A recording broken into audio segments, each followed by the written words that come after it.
7월 17일 수요일 아침입니다. 예레미야 33장 1절에서 13절까지 말씀 읽겠습니다. 예레미야가 아직 시위대 뜰에 갇혀 있을 때 여호와의 말씀이 그에게 두 번째로 임하니라. 이르시되 이를 행하는 여호와, 그것을 만들며 성취하시는 여호와, 그의 이름을 여호와라 하는 이가 이와 같이 이르시도다. 너는 내게 부르짖으라. 내가 내게 응답하겠고 내가 알지 못하는 크고 은밀한 일을 내게 보이리라. 이스라엘의 하나님 여호와께서 말씀하시니라. 우리가 이 성읍의 가옥과 유다 왕궁을 헐어서 갈대아인의 참호와 칼을 대항하여 싸우려 하였으나 내가 나의 노여움과 분함으로 그들을 죽이고 그들의 시체로 이 성을 채우게 하였나니 이는 그들의 모든 악행으로 말미암아 나의 얼굴을 가리어 이 성을 돌아보지 아니하였음이라. 그러나 보라, 내가 이 성읍을 치료하며 고쳐 낫게 하고 평안과 진실이 풍성함을 그들에게 나타낼 것이며 내가 유다의 포로와 이스라엘의 포로를 돌아오게 하여 그들을 처음과 같이 세울 것이며 내가 그들을 내게 범한 그 모든 죄악에서 정하게 하며 그들이 내게 범하며 행한 모든 죄악을 사할 것이라. 이 성읍이 세계 열방 앞에서 나의 기쁜 이름이 될 것이며 찬송과 영광이 될 것이요 그들은 내가 이 백성에게 베푼 모든 복을 들을 것이요 내가 이 성읍에 베푼 모든 복과 모든 평안으로 말미암아 두려워하며 떨리라. 여호와께서 이와 같이 말씀하시니라. 너희가 가리켜 말하기를 황폐하여 사람도 없고 짐승도 없다 하던 여기 곧 황폐하여 사람도 없고 주민도 없고 짐승도 없던 유다 성읍들과 예루살렘 거리에서 즐거워하는 소리, 기뻐하는 소리, 신랑의 소리, 신부의 소리와 및 만군의 여호와께 감사하라. 여호와는 선하시니 그 인자하심이 영원하다 하는 소리와 여호와의 성전에 감사제를 드리는 자들의 소리가 다시 들리리니 이는 내가 이 땅의 포로를 돌려보내어 지난 날처럼 되게 할 것임이라. 여호와의 말씀이니라. 만군의 여호와께서 이와 같이 말씀하시니라. 황폐하여 사람도 없고 짐승도 없던 이곳과 그 모든 성읍에 다시 목자가 살 곳이 있으리니 그의 양떼를 눕게 할 것이라. 산지 성읍들과 평지 성읍들과 네겝의 성읍들과 베냐민 땅과 예루살렘 사면과 유다 성읍들에서 양떼가 다시 계수하는 자의 손 아래로 지나리라. 여호와께서 말씀하시니라. 아멘. 오늘 본문 말씀 1절에 보면 예레미야가 시위대 뜰에 갇혀 있을 때 여호와의 말씀이 두 번째로 임합니다. 그러니까 첫 번째로 어떤 말씀이 임했고 오늘 본문은 두 번째로 임한 말씀을 다루고 있는데요. 현재 예레미야의 상황을 보면 32장 1절에 보면 예레미야는 시드기야 통치 10년에 예루살렘이 완전히 멸망하기 2년 전이에요. 바벨론을 통한 심판을 선언한 대가로 시위대 뜰에 갇혀 있습니다. 자, 이때 하나님이 처음으로 하신 말씀이 어떤 말씀이냐면 변방이자 예레미야의 고향인 아나돗에 있는 밭을 하라는 거였죠. 이 말씀에 예레미야가 순종합니다. 왜 밭을 사라고 했는가? 회복에 대한 어떤 징표로서 하나님께서 예레미야에게 밭을 사라고 했죠. 순종하기 어려운 말씀이었지만 예레미야는 순종을 합니다. 자, 이 내용을 우리가 월요일과 화요일에 살펴보았습니다. 자, 그리고 오늘 본문에 보면 두 번째 말씀이 임합니다. 지금 예레미야는 굉장히 마음이 힘든 상황입니다. 자, 이 상황에서 하나님이 어떤 말씀을 하시는가? 자, 2절 이후부터 내용을 보면 단순하게 설명하면 이런 내용입니다. 핵심 내용은 남유다를 바벨론을 통해서 하나님께서 심판할 것이지만 결국에는 내 백성을 내가 고치고 회복할 것이다. 심판은 심판으로 끝나지 않고 회복으로 이어진다라고 하는 좋은 말씀인데, 그러나 현실은 지금 당장 예레미야가 볼 때 남유다는 멸망할 것입니다. 그리고 예레미야는 갇혀 있고, 그리고 회복은 70년이 지나야 이루어집니다. 물론 예레미야는 회복의 징표로 아나돗 땅을 샀지만 현실은 여전히 시드기야가 득세하고 그래서 자신이 갇혀 있잖아요. 바벨론이 포기하고 있는 상황입니다. 언제 회복될지 모르는 하나님의 약속에 대한 의구심이 들 수 있는 상황인데 바로 이때 하나님이 회복을 다시금 약속하면서 2절을 보겠습니다. 오늘 본문 2절에 보면 하나님께서 뭐라고 말씀하시죠? 의심하고 있는 예레미야에게 나 반드시 회복할 거야 라고 하면서 이를 행하시는 여호와, 그것을 만들며 성취하시는 여호와, 그의 이름을 여호와라 라고 하고 있습니다. 그리고 3절에서 우리가 잘 아는 유명한 말씀, 너는 내게 부르짖으며 내가 내게 응답하겠고, 그 말씀을 하시잖아요. 중요한 것은 뭐냐면 2절에 나와 있는 반복되는 여호와라는 단어입니다. 너 내가 못 이룰 것 같지? 아니야. 이룰 거야. 그런데 내가 누군지 아니? 나는 여호와야. 그러니까 오늘 본문에서 중요한 단어가 바로 여호와라는 단어입니다. 이루어지지 않을 것 같은 약속을 반드시 이루시는 분 여호와.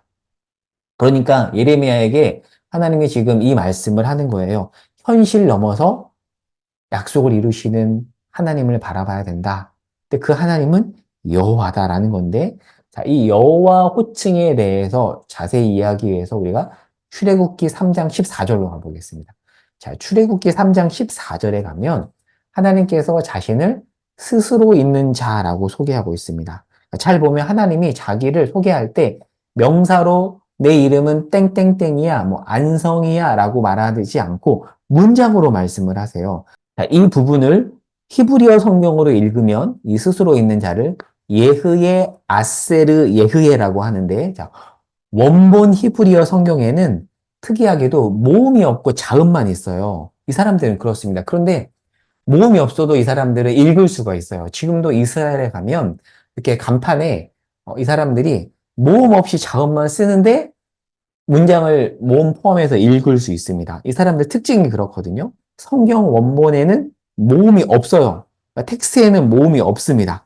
그러니까 자음만 있는데, 자, 이 스스로 있는 자라는 이 표현의 자음을 알파벳으로 갖고 오면 이렇게 YHWH가 됩니다.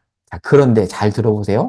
이 당시 이스라엘 백성들이 이 하나님의 이 자기 호칭을 혹여나 망령되이 부를까봐, 여러분 10계명 3계명이 뭐죠? 여호와의 이름을 망령되이 일컫지 말라잖아요.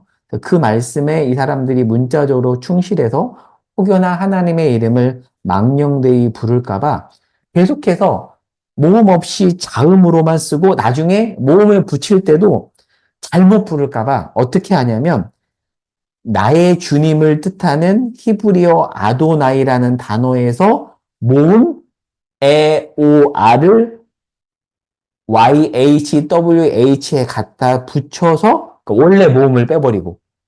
왜요? 잘못 부를까봐. 망령되이 부를까봐. 아도나이의 모음을 갖다 붙여서 예호와라고 부릅니다. 그러니까 사실은 예호와가 아닌데 망령되이 부를까봐 계속해서 예호와라고 부르다 보니까 이게 굳어서서 스스로 있는 자가 여호와가 된 거예요. 근데 학자들이 뭐라고 말하냐면 실제 모음은 잃어버린 것 같아요. 하도 안 쓰니까. 망령되이 부를까봐 하도 안 쓰니까 잃어버렸다라고 보거든요. 그러니까 쉽게 말해서 지금 하나님은 자기 이름을 이렇게 안성이 이렇게 라고 쓸 때는 쓰지만 읽을 때는 김땡땡이라고 읽는 뭐 이런 식으로. 왜요? 망령되이 부를까봐.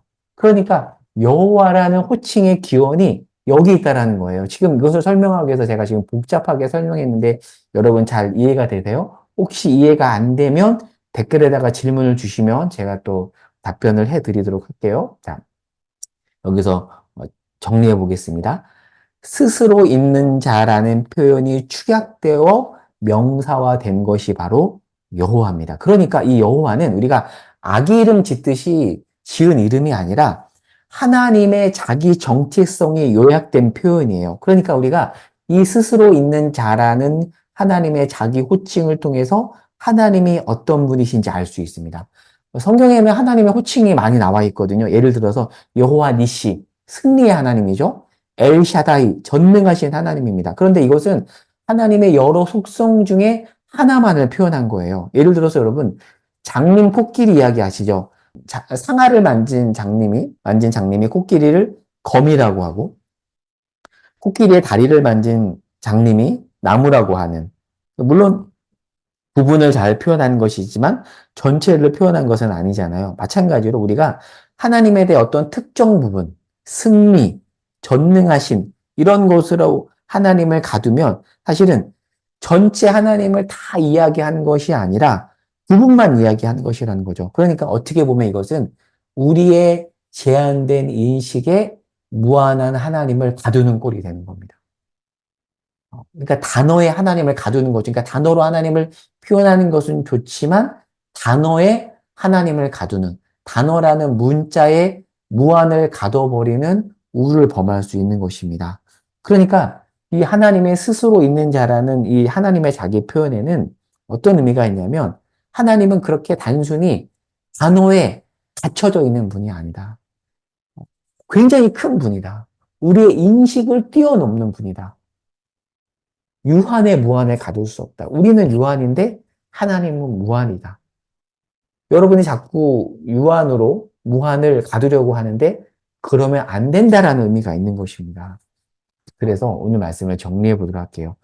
김용규 교수님의 신이라는 책에 보면 이런 문장이 있습니다. 신이 이름을 갖고 있다면 신이 아니래요. 왜냐하면 그는 이미 그 어떤 것에 의해 한정되고 규정된 하나의 존재물이기 때문이다. 그러니까 하나님은 이름, 단어에 갇힐 수 있는 분이 아니라는 거죠. 그러니까 무엇을 의미할까요? 오늘 본문하고 엮어볼게요. 하나님이 예레미야에게 나는 여호와라고 하는 것은 너의 상황과 너의 인식에 나 가두지 마. 자꾸 왜 제한하고 있어? 그러니까 지금 예레미야가 자신의 처지와 남유다의 형편에 하나님을 가둔다면 그것은 어찌 보면 하나님의 이름을 망령되이 일컫는 것입니다. 자기 인식에 하나님을 가두는 거죠. 여러분, 이것을 한번 우리 삶에 적용해 볼까요?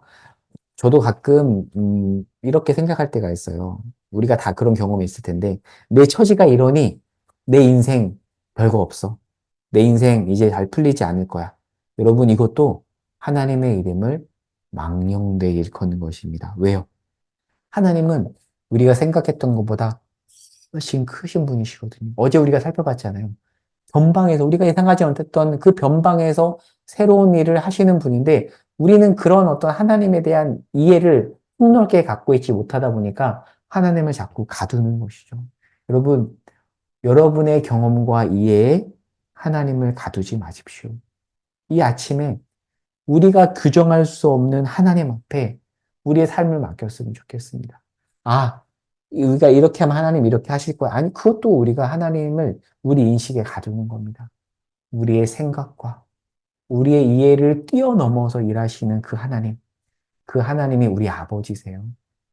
그 아버지께 우리의 모든 상황을 맡기며 이 아침에 기도하며 나갔으면 좋겠습니다. 오늘 하루 그 하나님을 붙잡고 믿음으로 승리하는 저와 여러분의 삶이 될 수 있기를 바랍니다. 오늘 기도 제목입니다. 하나님, 하나님을 우리 이해와 인식에 가두지 않겠습니다.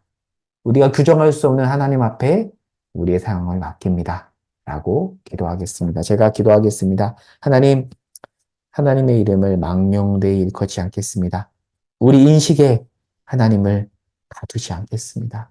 예수님의 이름으로 기도합니다. 아멘.